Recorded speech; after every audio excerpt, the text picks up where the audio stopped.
Hi കൂട്ടുകാരെ, എല്ലാവർക്കും സുഖമല്ലേ? കുറേ ദിവസമായിട്ടോ വീഡിയോ വന്നിട്ട് നല്ല തിരക്കായിരുന്നു. പിന്നെ നോമ്പുമാണല്ലോ. അപ്പോൾ ഇതാ ഇന്ന് തൊടിയിലിറങ്ങിയതാണ്. ചേമ്പ് പറിക്കുകയാണ്. പാൽച്ചേമ്പാണ്. ഇതാ കണ്ട കുറച്ച് കിട്ടി. പന്നിയുടെ ശല്യം കാരണം പിന്നിൽ തൊടിയിലാണെങ്കിൽ ഇതിനേക്കാളും കിട്ടിയിട്ടുണ്ടാവും. പക്ഷെ നമ്മുടെ വീട്ടിലെ തൊടിയിലാണ് കേട്ടോ.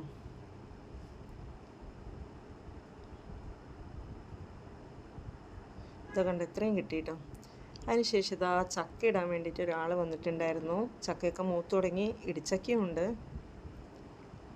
അങ്ങനെ നല്ല മൂത്ത് നോക്കിയിട്ട് ഒരു ചക്ക ഇട്ടു പഴുപ്പിക്കാൻ വേണ്ടിയിട്ടാണ്. ഇത് നല്ല ടേസ്റ്റുള്ള ചക്കയാണ് കേട്ടോ. അങ്ങനെ പിന്നാലെ തൊടിയിലിറങ്ങി. തൊടിയിൽ ഇത്രയും ദിവസം വെള്ളം ഉണ്ടായിരുന്നു കേട്ടോ. കനാൽ വെള്ളം വന്നിട്ട് ഇപ്പോൾ വെള്ളം ഇന്നാണ് നിന്നത്. ഇപ്പോൾ ഒരു വാഴ പൊട്ടി വീണിട്ടുണ്ട്. അതിൻ്റെ കൊല വെട്ടാൻ വേണ്ടിയിട്ട് പോവുകയാണ്. പക്ഷെ നല്ല മൂത്തതിന് ശേഷമാണ് കേട്ടോ അത് പൊട്ടിയത്. അത് കാരണം കുഴപ്പമില്ല. പിന്നെ നിലത്ത് കുത്തി കേട് വന്നിട്ടുമില്ല. മെല്ലെ ചാഞ്ഞിരുന്ന പോലെയാണ്. പിന്നെ ഇതാ ഒരു ഞാലിപ്പൂവനാണ്. നേരത്തെ കാണിച്ചത് പാളയംകോടൻ പഴമാണ് കേട്ടോ. അത്യാവശ്യം വലിയ കൊലയാണ്. ഇത് ഞാലിപ്പൂവനാണ്. അപ്പോൾ ഇത് വെട്ടണം. ഇതാ നമ്മുടെ തൊടിയിൽ കണ്ട അവിടെ ഇവിടെയൊക്കെ വെള്ളവും നനവും ഒക്കെ ഉണ്ട് കേട്ടോ. പിന്നെ കവുങ്ങും തൈയൊക്കെ വെച്ചത് നന്നായിട്ടുണ്ട് കേട്ടോ. നല്ല ഉഷാറായി നിൽക്കുന്നുണ്ട്.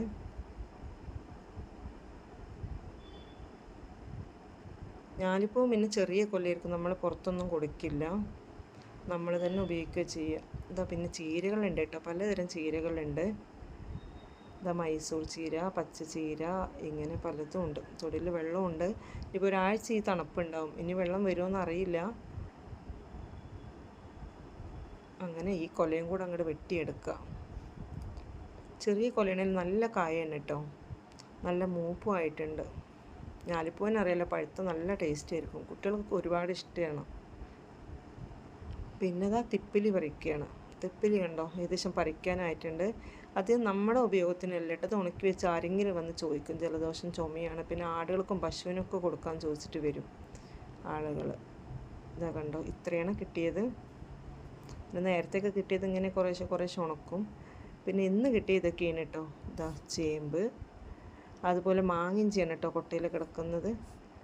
പിന്നെ ഇഞ്ചിയും കളച്ചിട്ടുണ്ട് നമ്മുടെ കറിയുടെ ആവശ്യത്തിന് വേണ്ടിയിട്ട്. ഒരു മുരട് പറിച്ചെടുത്ത് ഇതാ കണ്ട. പിന്നെ ഇതാ അടക്ക വീണ് കിട്ടിയതാണ്. അടക്ക ഇതെൻ്റെ പോക്കറ്റ് മണിയാണ് കേട്ടോ. വീണത് കൊണ്ടുവന്ന് ടെറസിൻ്റെ മുകളിലിട്ട് ഉണക്കും. അപ്പോൾ ഇതൊക്കെയാണ്. 2 പപ്പായ കിട്ടി. അപ്പോൾ ഇതൊക്കെയാണ് ഇന്നത്തെ എൻ്റെ വിശേഷങ്ങൾ കേട്ടോ. ഇന്ന് കിട്ടിയ വിളവുകളാണ് ഇതൊക്കെ. അപ്പോൾ എന്നൊന്ന് സബ്സ്ക്രൈബ് ചെയ്ത് സപ്പോർട്ട് ചെയ്യണം.